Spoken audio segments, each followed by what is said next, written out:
Start. Rolling.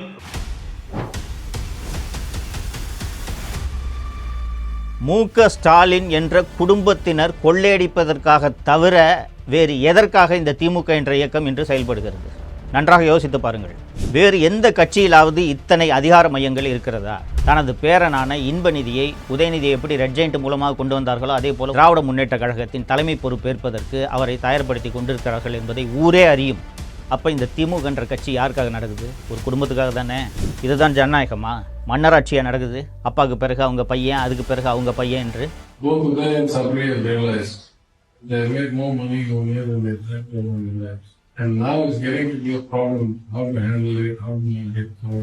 முதல் ஒரு வருடத்திலேயே மாப்பிள்ளை ஒரு 30,000 கோடி, மகன் ஒரு 30,000 கோடி சம்பாதித்து விட்டார்கள் என்று அந்த ஆடியோவில் தெளிவாக திரு தியாகராஜன் குறிப்பிட்டிருந்தார். அதன் காரணமாக அவரது நிதியமைச்சர் பதவியையும் அவர் இழந்தார். தமிழ் பெருங்குடி மக்கள் அத்தனை பேருக்கும் வணக்கம். இந்த 2026 சட்டப்பேரவை தேர்தல் என்றது எவ்வளோ முக்கியமான ஒரு தேர்தல்ன்றது நம்ம அத்தனை பேருக்குமே தெரியும். நமது தமிழகத்தின் எதிர்காலத்தை தீர்மானிக்கப் போகிற தேர்தல் அப்படின்றதுனால பல்வேறு விஷயங்களை உங்களுக்கு நினைவுபடுத்த வேண்டிய ஒரு கடமைக்கு நான் ஆட்பட்டுள்ளேன். மக்களே, வழக்கமான தேர்தல் போல இந்த தேர்தலை எடுத்துக்கொள்ளாதீர்கள். தமிழகத்தை அடிமை தலையிலிருந்து, ஒரு குடும்பத்தின் ஆதிக்கத்திலிருந்து காப்பாற்ற வேண்டிய நெருக்கடியில் நடக்கக்கூடிய தேர்தல் தான் இந்த 2026 தேர்தல் என்பதை நீங்கள் மறந்துவிடக்கூடாது. மக்களே, திமுக ஆட்சி 2021 நடந்துக்கிட்டு இருக்கிறது பற்றி நீங்கள் தொடர்ந்து எல்லாருமே பார்த்துக்கிட்டு இருக்கீங்க, அனுபவிச்சுக்கிட்டு இருக்கீங்க. ஆனால் மீண்டும் இந்த ஆட்சி தொடர வேண்டுமா வேண்டாமா என்பதற்கான தேர்தல் தான் 2026 சட்டப்பேரவை தேர்தல். எந்த கட்சி ஆட்சிக்கு வர வேண்டும் என்பதை விட திமுக ஆட்சிக்கு வரக்கூடாது என்பதை உறுதி செய்ய வேண்டிய தேர்தலாக இந்த தேர்தல் இருப்பதனால்தான் சில விஷயங்களை நாம் தொடர்ந்து விவாதிக்க வேண்டியதாக இருக்கிறது. 1949ஆம் ஆண்டில் திமுகவை அறிஞர் அண்ணா மொழிப்போர் உள்ளிட்ட பல்வேறு மாநில உரிமை உள்ளிட்ட பல்வேறு விஷயங்களுக்காக தொடங்கினார் என்றது வரலாற்றில் பல்வேறு பேர் நீங்கள் படித்திருப்பீர்கள். அப்படி தொடங்கிய அந்த கொள்கைகளுக்காக, அந்த குறிக்கோள்களுக்காக, அந்த லட்சியங்களுக்காக இன்னைக்கு இருக்கக்கூடிய திமுக செயல்படுகிறதா என்பதை நீங்கள் அத்தனை பேரும் நினைவுபடுத்தி பார்க்க வேண்டும். பழசை நீங்கள் மறந்துடக்கூடாது அப்படின்றதுக்காக தான் சமீபத்தில் அவங்களே டாஸ்மாகில் திருடின காசெல்லாம் வச்சு பராசக்தின்னு ஒரு படத்தை எடுத்து ரிலீஸ் பண்ணாங்க. அந்த படத்தில் பார்த்தீங்கன்னா இந்தி திணிப்புக்கு எதிராக மாணவர்கள் மிகப்பெரிய ஒரு கிளர்ச்சியை ஏற்படுத்தி அந்த கிளர்ச்சியின் வாயிலாக உருவான இயக்கமாக திமுக உருவாகி அதன் மூலம் ஆட்சியை பிடித்ததாக அந்த படத்தில் காண்பித்திருப்பார்கள். அப்போது மொழி மீது மிக அதிகமான பற்று கொண்ட, மொழியின் மீது ஆர்வம் கொண்ட, மாநில உரிமைகளின் மீது ஆர்வம் கொண்ட ஒரு கட்சியாகத்தான் திமுக உருவானது.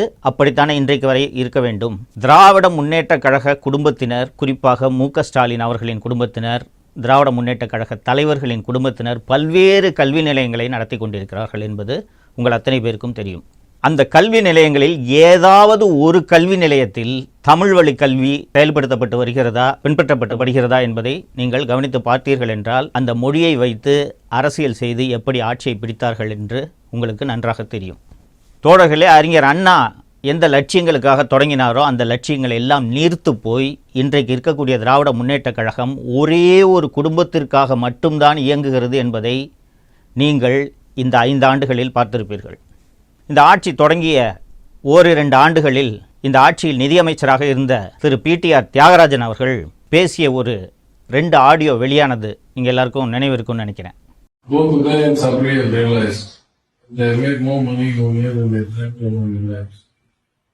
And now it's getting to be a problem. How to handle it, how to make it, how to make it fair.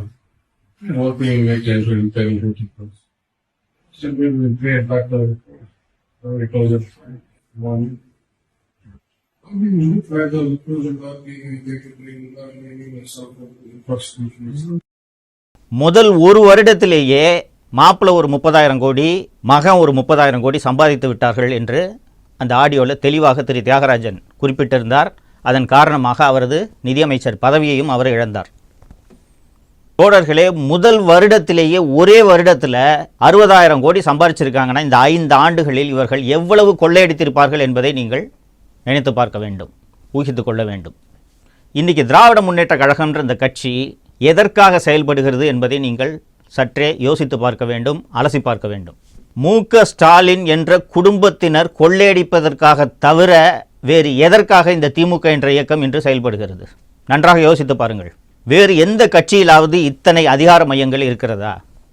Stalin, அவரது மனைவி திருமதி துர்கா ஸ்டாலின், அவரது தம்பி ராஜமூர்த்தி, ஸ்டாலினின் மகள் செந்தாமரை, மருமகன் சபரீசன், மகன் உதயநிதி, அவரது மனைவி திருமதி கிருத்திகா, இவர்களின் நண்பர்கள் என்று எத்தனை அதிகார மட்டங்கள் இந்த அரசில் இந்த 5 ஆண்டுகளாக செயல்பட்டு கொண்டிருக்கின்றன. இத்தனை அதிகார மையங்களை வைத்துக்கொண்டு ஒரு ஆட்சி நடைபெற்றால் அது எத்தகைய அலங்கோல ஆட்சியாக இருக்கும் என்பதைத்தான் இந்த 5 ஆண்டுகளாக நாம் பார்த்து வருகிறோம். இந்த ஆட்சி மீண்டும் தொடர வேண்டுமா என்பதைத்தான் நீங்கள் இந்த தேர்தலில் முடிவு செய்ய போகிறீர்கள். தோழர்களே, எல்லா ஆட்சிகளிலும் குறைகளும் இருக்கும், நிறைகளும் இருக்கும். திமுக ஆட்சியில் வெறும் ஏதோ குறைகளே மட்டும்தான் இருக்கிறது, நிறைகளே இல்லையா என்ற கேள்வி எழும். இவர்கள் அளித்த வாக்குறுதியில் எத்தனை சதவீதத்தை நிறைவேற்றி இருக்கிறார்கள்? நன்றாக யோசித்து பாருங்கள். முதல்ல வந்தவுடனே நீட்டுக்கு விலக்களிக்கிறோம், நாங்கள் ரேஷன் கார்டு வைத்திருக்கக்கூடிய அத்தனை பேருக்கும் மாதந்தோறும் 1000 ரூபாய் என்றார்கள். இது போல எண்ணற்ற வாக்குறுதிகளை, போக்குவரத்து தொழிலாளிகளோட நிலுவைத் தொகை வழங்குறது, அரசு ஊழியர்களுக்கு பழைய ஓய்வூதிய திட்டம் வழங்குறது என்று வாக்குறுதிகளை அடுக்கிக் கொண்டே போகலாம். இவர்கள் அளித்த வாக்குறுதியை, இவர்கள் அளித்த தேர்தல் வாக்குறுதிகளில் முழுமையாக நிறைவேற்றி இருக்கிறார்களா? இப்போது எந்த தைரியத்தில் மீண்டும் ஒரு தேர்தல் வாக்குறுதி அளிப்பதற்கான ஒரு குழுவை நியமித்திருக்கிறார்கள் என்பது உள்ளபடியே புரியவில்லை. எதிர்க்கட்சி தலைவர் திரு எடப்பாடி பழனிசாமி அவர்கள் பல்வேறு மேடைகளில் அடிக்கடி குறிப்பிடுவார், நீங்கள் இதை பார்த்திருப்பீர்கள். நான் ஒரு சாதாரண கிளைக்கழக செயலாளர், இன்னைக்கு அதிமுக என்ற ஒரு மாபெரும் இயக்கத்தோட பொதுச் செயலாளராக என்னால் வர முடியுது, திமுகவில் யாராவது வர முடியுமா இது போல என்று ஒரு கேள்வி எழுப்பியிருக்கிறார். நன்றாக யோசித்து பாருங்கள். யாராலாவது இது போல அந்த கட்சியின் தலைவராக இன்று வர முடியுமா? உதயநிதிக்கு என்ன வயசாகுதுங்க? லாயலா காலேஜ் முடிச்சுட்டு ஒரு பிஸ்னஸை ஸ்டார்ட் பண்ணுறாரு. 2007 ரெட் ஜெயண்ட் என்ற ஒரு திரைப்பட நிறுவனத்தை தொடங்குறாரு. இதை தாண்டி இந்த சமூகத்துக்கு உதயநிதி அவர்களின் பங்களிப்பு என்ன? எடுத்த உடனே 2021 எம்எல்ஏ ஆக்குறாங்க. கொஞ்ச நாளில் அமைச்சரானோடனே மூத்த அமைச்சர்களுக்கெல்லாம் மேலே கேபினெட்டில் அவரோட ரேங்க்கு. அதுவும் போதாதென்று துணை முதலமைச்சர், தங்கை மக்களவை எம்பி மட்டுமல்லாமல் மக்களவையின் திமுக கட்சியின் தலைவர், மருமகன் ஒரு மிகப்பெரிய அதிகார மையம், மனைவி, மகன், மகள் என்று அத்தனை பேரும் அதிகார மையம். இதெல்லாம் போதாதென்று தனது பேரனான இன்பநிதியை, உதயநிதியை எப்படி ரெட் ஜெயண்ட் மூலமாக கொண்டு வந்தார்களோ அதே போல திராவிட முன்னேற்ற கழகத்தின் தலைமை பொறுப்பேற்பதற்கு அவரை தயார்படுத்தி கொண்டிருக்கிறார்கள் என்பதை ஊரே அறியும். அப்போ இந்த திமுக என்ற கட்சி யாருக்காக நடக்குது? ஒரு குடும்பத்துக்காக தானே. அந்த குடும்பம் மீண்டும் மீண்டும் கொள்ளையடிப்பதை, அந்த கொள்ளையடிப்பதை நாம் சொல்லல, அவங்க கட்சியோட அமைச்சரே தெளிவாக பேசியிருக்கிறார் என்பதை நாம் பார்த்திருக்கிறோம். ஸோ திமுக என்ற அந்த குடும்பம், மு.க. ஸ்டாலினின் குடும்பம், ஒரு குடும்பம் மீண்டும் தமிழகத்தை கொள்ளையடிப்பதற்காக இந்த தேர்தலில் திமுகவுக்கு வாக்களிக்க வேண்டுமா என்பதை நீங்கள் அத்தனை பேரும் நன்றாக சிந்தித்து பார்க்க வேண்டும். இதுதான் ஜனநாயகமா? மன்னராட்சியாக நடக்குது. அப்பாவுக்கு பிறகு அவங்க பையன், அதுக்கு பிறகு அவங்க பையன் என்று. இப்போது மீண்டும் திராவிட முன்னேற்ற கழக ஆட்சி அமைந்தால் வேறு யாராவது ஒரு மூத்த தலைவர் முதல்வர் பொறுப்பை ஏற்க முடியுமா? அல்லது திமுக தலைவர் பொறுப்பை ஏற்க முடியுமா? யோசித்து பாருங்கள். அப்போ திருப்பி இந்த குடும்பம் தானே கொள்ளையடிக்க போகுது. அப்படி இந்த குடும்பம் கொள்ளையடிக்கிறதுக்காக நீங்கள் மீண்டும் உதயசூரியனுக்கு வாக்களிக்க வேண்டுமா என்பதை நன்றாக யோசித்து பாருங்கள். நீங்கள் அளிக்கக்கூடிய வாக்கு திமுக மற்றும் திமுக கூட்டணி கட்சிகளை வீழ்த்துவதாக இருக்க வேண்டும். மாறாக ஒரு மாற்று சக்திக்கு வாக்களிக்கலாம் என்று நினைத்து வாக்களித்தால் மீண்டும் திமுக ஆட்சி தப்பித்தவறி கூட வந்துவிடக்கூடாது என்பதை நீங்கள் மனதில் வைத்து தேர்தல் நாளன்று முடிவெடுக்க வேண்டும் என்பதை அன்போடு கேட்டுக்கொள்கிறேன். இது நாம் மட்டும் இல்லை, நமது சந்ததியினரின் எதிர்காலம் பற்றிய ஒரு தேர்தல்.